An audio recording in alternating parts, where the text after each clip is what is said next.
Dear students, how are you? I hope you are all well. I am Abul Islam, assistant teacher, Abashpur High School, Moheshpur, Jhinekapur. Now I am talking to you about the topics of tense. Tense. Tense শব্দটি Latin শব্দ tempus থেকে উৎপত্তি। কি শব্দ? Latin word tempus. Tempus থেকে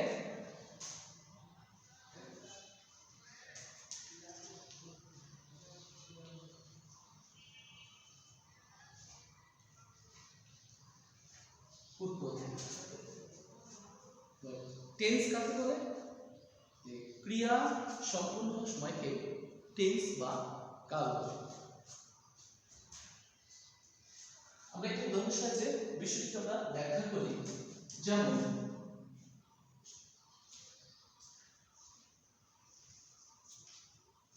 I eat, আমি খাই।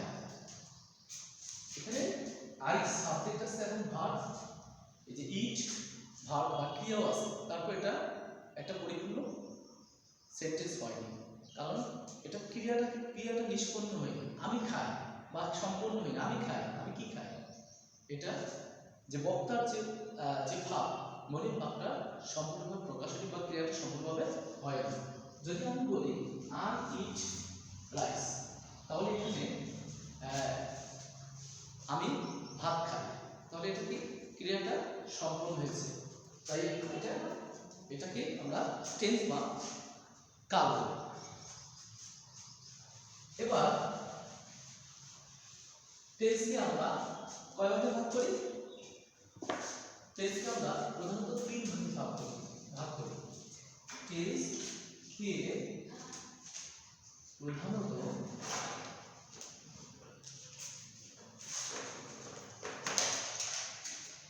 তিন ভাগে ভাগ করি, যথা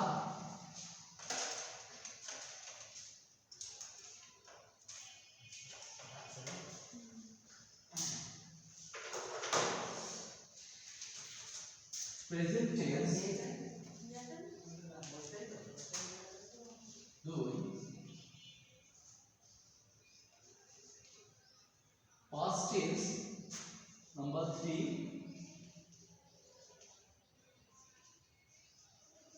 future tense। তাহলে টেন্সকে আমরা কয় ভাগে ভাগ করে থাকি? টেন্সকে আমরা প্রধানত তিন ভাগে ভাগ করে থাকি। একটা কি প্রেজেন্ট টেন্স, দুই নম্বর হচ্ছে পাস্ট টেন্স, তিন নম্বর হচ্ছে ফিউচার টেন্স। প্রেজেন্ট অর্থ কি? বর্তমান। টেন্স অর্থ কাল। প্রেজেন্ট টেন্স হচ্ছে বর্তমান কাল। পাস্ট মানে কি? অতীত। আর টেন্স হলো কাল, পাস্ট টেন্স মানে অতীত কাল, আর ফিউচার মানে কি? ভবিষ্যৎ। আর ফিউচার টেন্স মানে ভবিষ্যৎকাল। এবার আমরা প্রত্যেকটিকে আবার কাকে বলে দেখি। প্রেজেন্ট টেন্স কাকে বলে? যে কাজ বর্তমান কালে হয় সেটা হচ্ছে প্রেজেন্ট টেন্স। যেমন আমরা কিছুক্ষণ আগে একটা উদাহরণ দিয়েছিলাম, আই ইট রাইস। এই কাজটি আমি ভাত খাই, এটা বর্তমান কালে হয়ে থাকে, তাই এটাকে প্রেজেন্ট টেন্স বলা হয়। আবার যদি বলি পাস্ট টেন্স, পাস্ট টেন্স হচ্ছে যে কাজ অতীতকালে হয়েছিল বোঝায়, সেটা হচ্ছে পাস্ট টেন্স। এটাকে যদি আমরা প্রেজেন্ট টেন্স ক্ষেত্রে স্ট্রাকচার হচ্ছে সাবজেক্ট প্লাস এই ভার্বের ওয়ান ফর্ম প্লাস অবজেক্ট। তাহলে এটাকে আমরা যোগ করছি অতীতকালে যে কাজটি হয়েছিল সেটা হচ্ছে পাস্ট টেন্স। তাহলে আমরা এখানে সাবজেক্ট লিখব, ইট ছিল যেহেতু প্রেজেন্ট টেন্স ছিল তাই প্রেজেন্ট ফর্মটা দিয়েছিলাম ভার্বের। আর এখন যেহেতু আমরা পাস্ট টেন্স বলছি সেহেতু এখানে কি এই যে ভার্বের ওয়ান ফর্মে টু ফর্ম অর্থাৎ পাস্ট ফর্মটা দিব, আর অবজেক্টটা থাকবে কি? রাইস।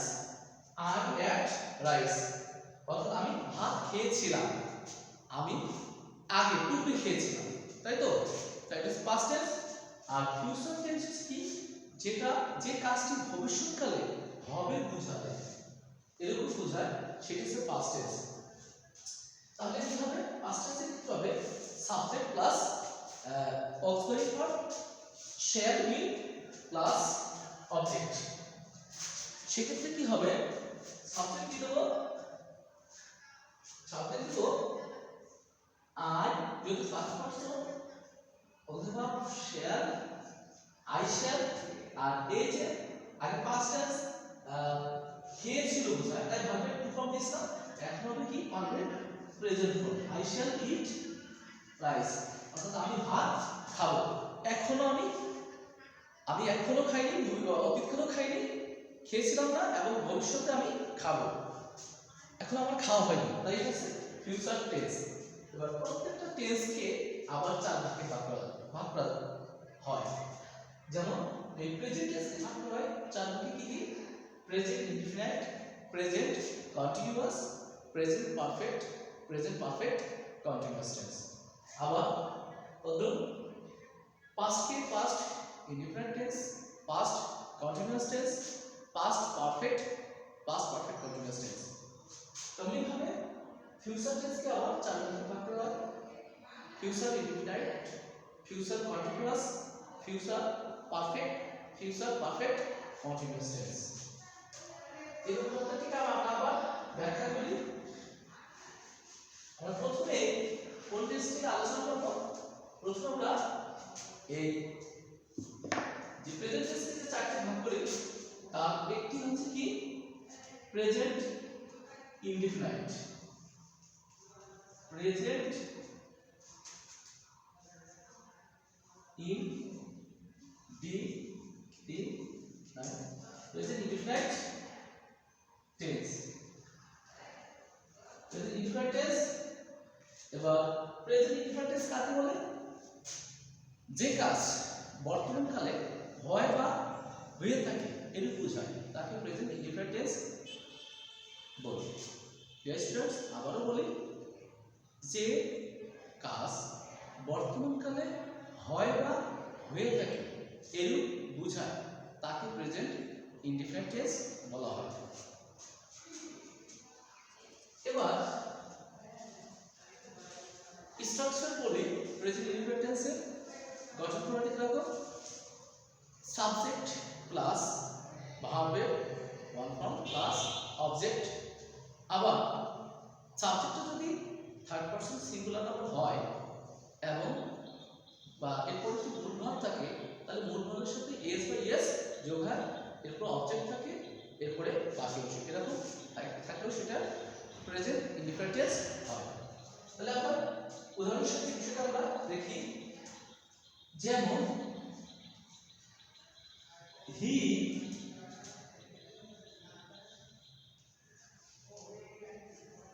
writes a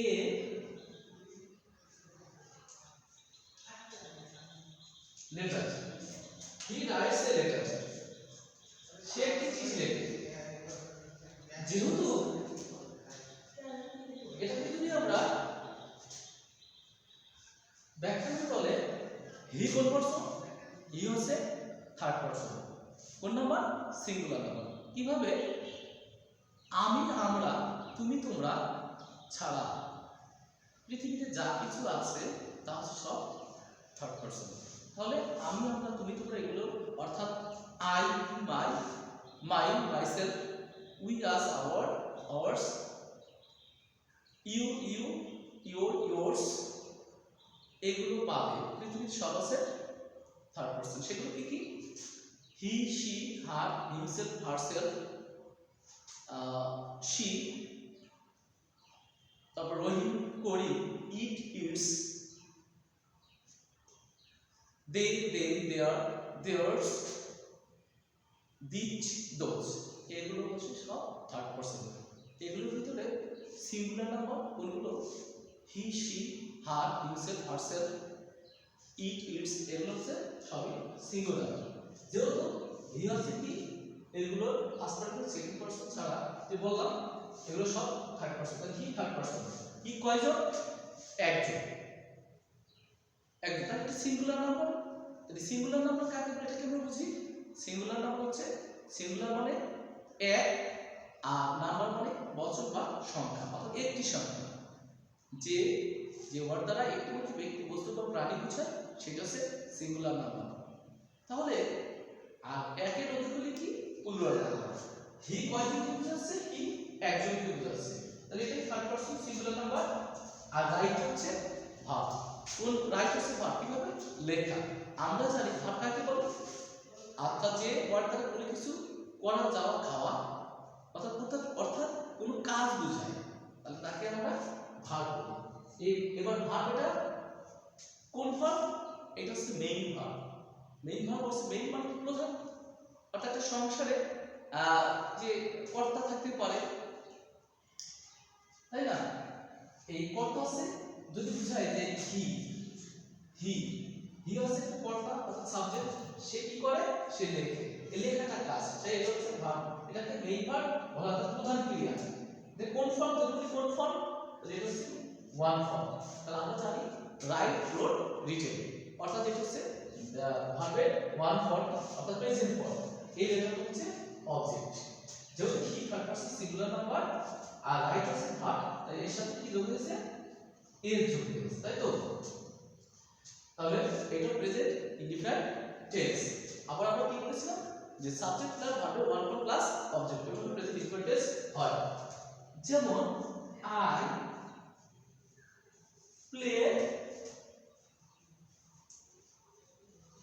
cricket. আমার এখন প্রশ্ন হচ্ছে প্রিয় শিক্ষার্থীবৃন্দ, যে এখানে হি থাকার, হি যেহেতু থার্ড পারসন সিঙ্গুলার নাম্বার, তাই এখানে এস হয়েছে। তাহলে এখানে I first person singular number, এখানে প্লে করে কেন এস হলো না? যেহেতু এখানে থার্ড পারসন সিঙ্গুলার নাম্বার, তাই এস হয়েছে। আর সেহেতু I first person singular number থাকার কারণে এখানে কি প্লে ভার্বের ওয়ান ফর্ম হয়ে গেল, আর ক্রিকেট হচ্ছে অবজেক্ট। তাহলে এটাও প্রেজেন্ট ইনডিফিনাইট টেন্স। এবার আমরা যাব প্রেজেন্ট কন্টিনিউয়াস টেন্স সম্পর্কে। প্রেজেন্ট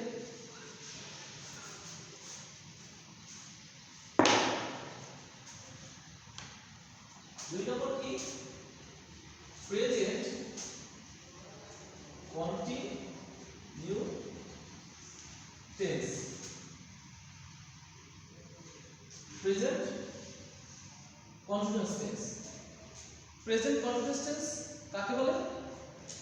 যে কাজ বর্তমানকালে চলছে বোঝায় বা চলমান বোঝায় তাকে প্রেজেন্ট কন্টিনিউয়াস টেন্স বলা হয়।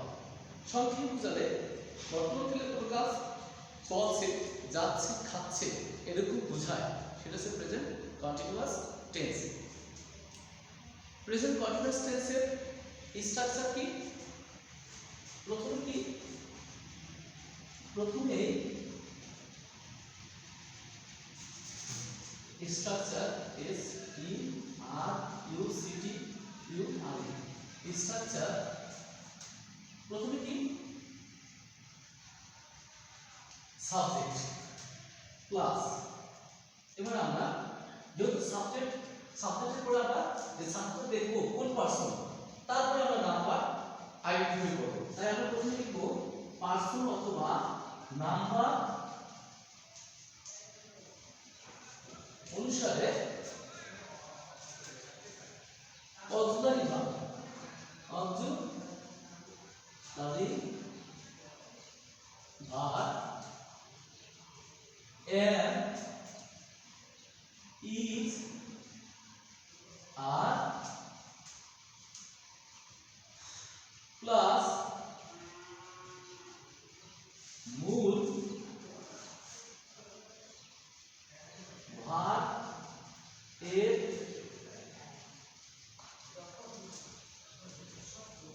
শেষে IG plus object plus extension, আরো কিছু এক্সটেনশন। তবে আমরা স্ট্রাকচারটা কি পেলাম? প্রেজেন্ট কন্টিনিউয়াস টেন্সের প্রথমে বাক্যের সাথে সাবজেক্ট এরপরে সাবজেক্টের উপর নির্ভর করে পার্সন এবং নাম্বার অনুসারে অক্সিলারি ভার্ব অক্সিলারি মিন্স সাহায্যকারী ক্রিয়া am oblique is oblique are plus মূল ভাবের সাথে শেষে আইএনজি। একটা জিনিস তোমরা মনে রাখবে, যে কোনো কন্টিনিউয়াস টেন্স হলে তার মূল ভাবের শেষে আইএনজি যোগ করবে প্লাস অবজেক্ট প্লাস এক্সটেনশন। এবার আমরা একটা উদাহরণ দিই।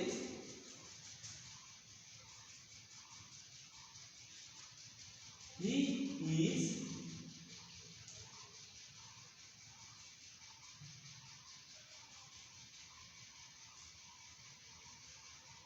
writing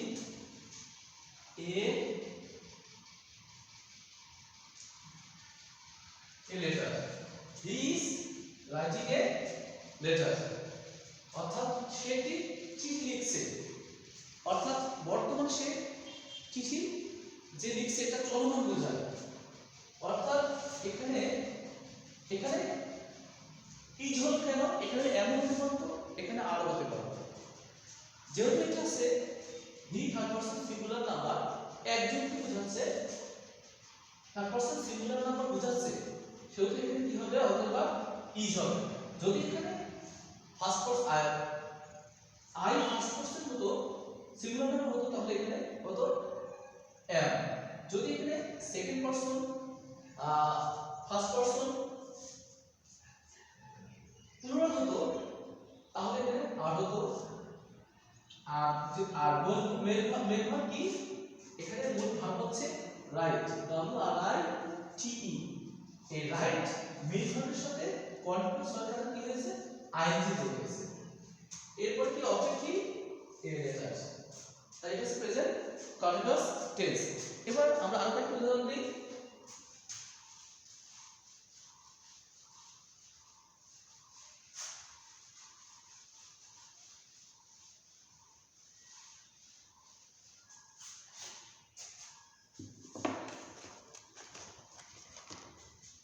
যেমন I am playing cricket in the field।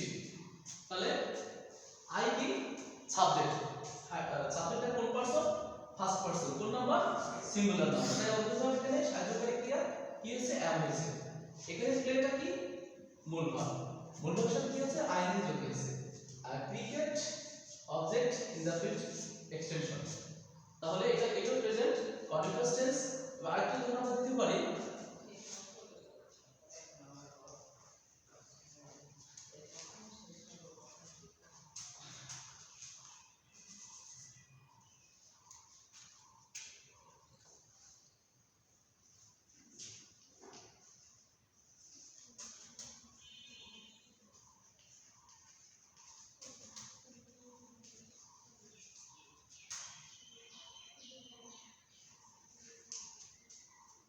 they are playing football in the field।